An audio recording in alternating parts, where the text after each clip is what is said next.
জার্মানির Christian Friedrich Samuel হ্যানম্যান। ফ্রান্সের উত্তরে এই রাজপ্রাসাদের একটি কক্ষে আমি গৃহবন্দীর কারণ আমার প্রথম স্ত্রী ঘরের কন্যা হেনরিয়েটা, আমার নাতি লিওপল্ড আর আমার জার্মান প্রকাশক এসেছে একজন তার পিতাকে, একজন তার দাদুকে আর একজন তার লেখককে শেষবারের মতো একবার দেখবে বলে। আর এই কারণেই আমি আমার দ্বিতীয় স্ত্রী মেলানি কর্তৃক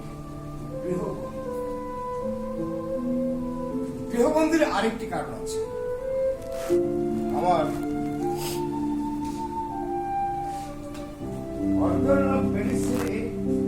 ষষ্ঠ সংস্করণ, যা আমি সম্প্রতি লেখা শেষ করেছি,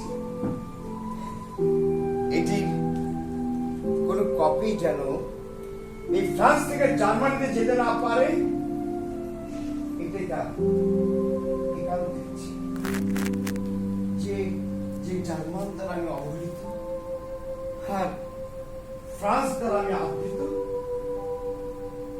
তার ইচ্ছে সেই ফ্রান্সের প্রকাশনার জগতে হবে তার এই আর্গনার মেডিসিনের ষষ্ঠ সংস্করণের গৌরবময় প্রকাশনার অংশীদার।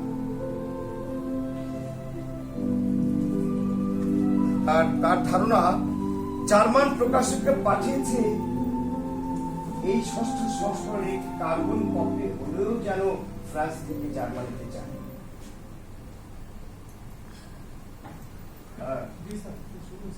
এর জন্য না দেওয়ার জন্য আমি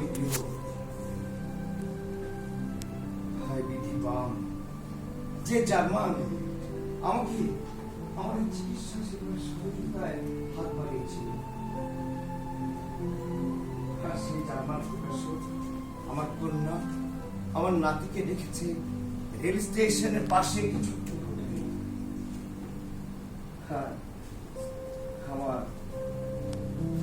আমার দ্বিতীয় স্ত্রী মেলানি আমাকে 1 ঘন্টা সময় দিয়েছে, 7টা থেকে 8টা।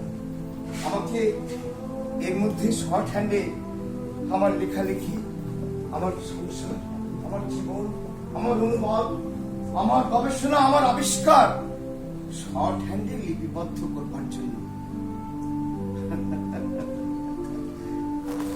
সে 8টায় আসবে, এসে দরজা খুলবে, তারপর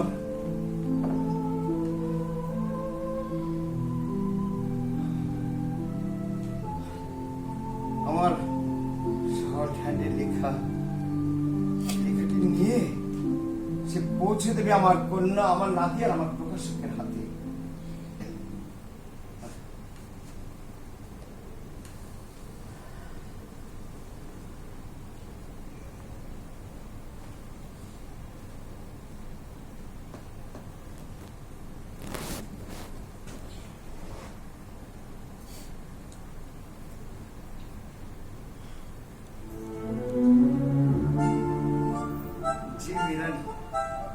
যে মেলানি 34 বছরের টকবকে তরুণ, আমার মধ্যে 79 বছরের বৃদ্ধকে বলল আমি আর আপনি একই বয়সী, কারণ আমরা দুজনেই একই দৃষ্টিভঙ্গির অনুসারী।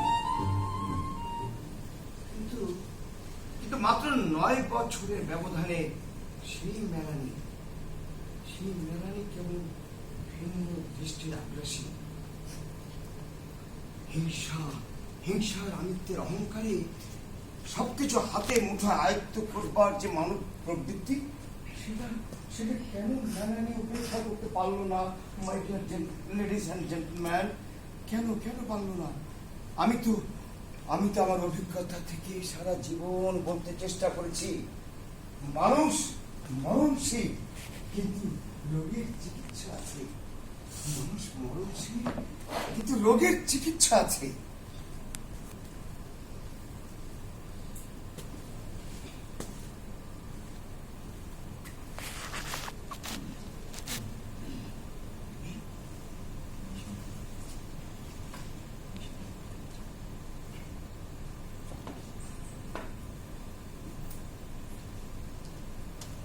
মিশন থেকে রওনা দিলাম লিপজিক।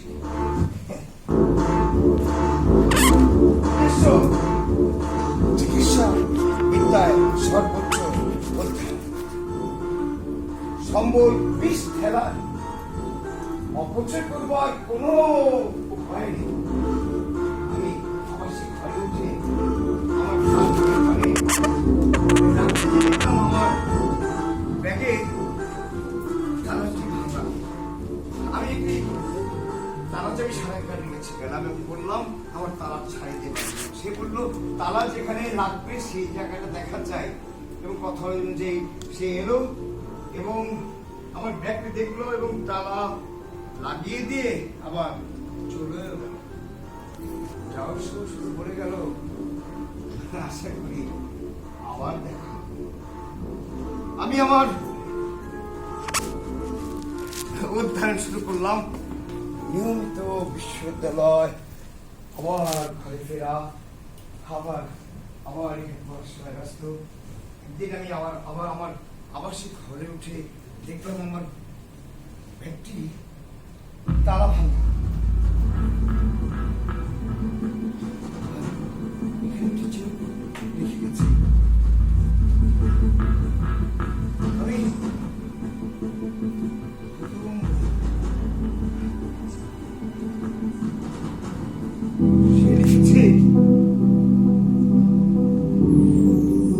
প্রিয়তম হবু চিকিৎসক, আমি আপনার সেই তালা চাবিওয়ালা ভদ্রঘরের সন্তান, তাই মিথ্যে বলবো না। আমি আসলে তালা চাবি সারানোর ছদ্মবেশের বনেদি চোর। বনেদি চোর বললাম কারণ আমার প্রজন্মকে গণনায় মিলে চৌর্য পেশায় আমাদের 7 পুরুষের ঐতিহ্য। আমাদের সব পুরুষই মান সম্মান অক্ষুণ্ণ রেখে চৌর্য পেশায় সফলতা পেয়েছে এবং কারোরই ধরা পড়ার কোনো বদনাম নেই। ফলে প্রতিনিয়ত আমি আমার রয়্যাল বংশের প্রতি দায়বদ্ধ এবং চৌর্য পেশার প্রতি নিবেদিত। নিজের রক্তের প্রতি আনুগত্য প্রকাশ না করাটার কোনো মানেই হয় না। কিন্তু প্রিয় হবু চিকিৎসক, আপনাকে আমার 2টো বার্তা দেওয়ার আছে। প্রথমত, মৌমাছি ফুল থেকে মধু সংগ্রহ করে চাক বাঁধে এবং মানুষ একদিন সেই মধুর চাক ভেঙে মধু নিয়ে পালায়। ফলে সম্পদ জমানোর কায়িক পরিশ্রম কম করে নিজেকে সম্পদ হয়ে ওঠার চেষ্টা করাটাই জীবনের এক অর্থপূর্ণতা। দ্বিতীয়ত, যে তালা ব্যর্থ করতে পারে সেই তালা মুক্ত করতে পারে, অর্থাৎ বেশি পারে বিষকে ক্ষয় করতে। যেমন আমি আমার পেশার প্রতি দায়বদ্ধ, তাই আপনার প্রাণ থেকে 18 তালা নিলাম।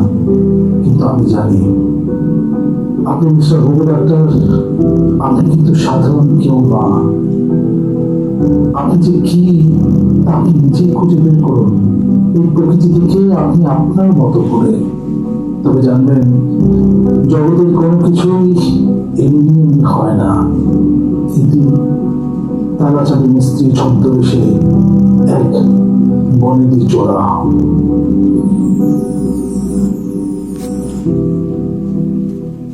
আমি আমার সহায় সম্বল সব হারিয়ে একেবারে নিঃস্ব হয়ে গেলাম। আমি ভাবলাম চিকিৎসা বিজ্ঞানে অধ্যয়ন করতে এসেছি, সেটি সেই অর্থ যোগান দেওয়া আমার পক্ষে অসম্ভব। কি করবো তাহলে? কি আমার এই সারা জীবনের আরাধ্য চিকিৎসা বিদ্যা অধ্যয়ন সেটি কি বন্ধ হয়ে যাবে? কি করবো, কিভাবে সম্ভব?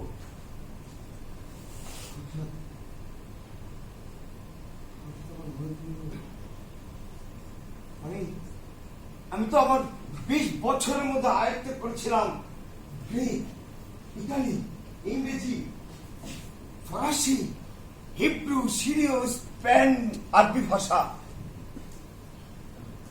আমি যদি বিশ্বে প্রতিষ্ঠিত লেখকদের গবেষণা, লেখা কিংবা সাহিত্য অনুবাদ শুরু করি, তাহলে তো আমি যদি হিব্রু বা ইংরেজি ভাষায় জার্মান ভাষায় বই রূপান্তর করি, অনুবাদ করি, তাহলে সেটা হবে জার্মান সাহিত্যের সমৃদ্ধি। আর যদি জার্মান কোনো বই আমি ফরাসি কিংবা ইংরেজি ভাষায় অনুবাদ করি, সেটা হবে জার্মান ভাষার বিশ্বায়ন। লেগে পড়লাম। আর এটাও মনে হলো যে এটাতে শুধু তো অনুবাদ নয়, অর্থ প্রাপ্তিও ঘটবে। আমার আরাধ্য লেখাগুলো আমি চালিয়ে দেবো।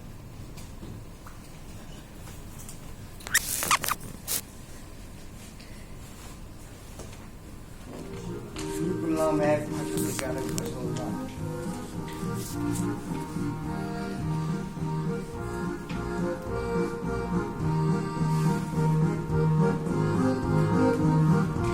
এভাবে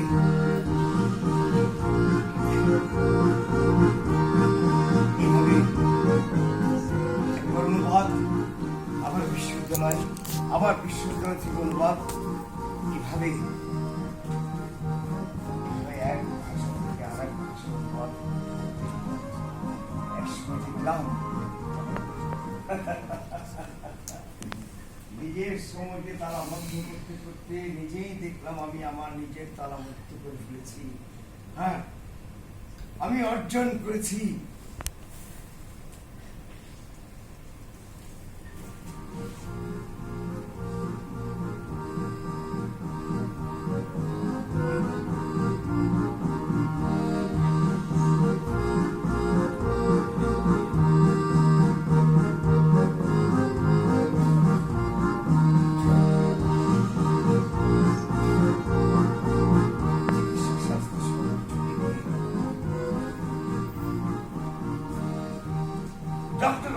ডক্টরেট অফ মেডিসিন, অর্থাৎ এমডি।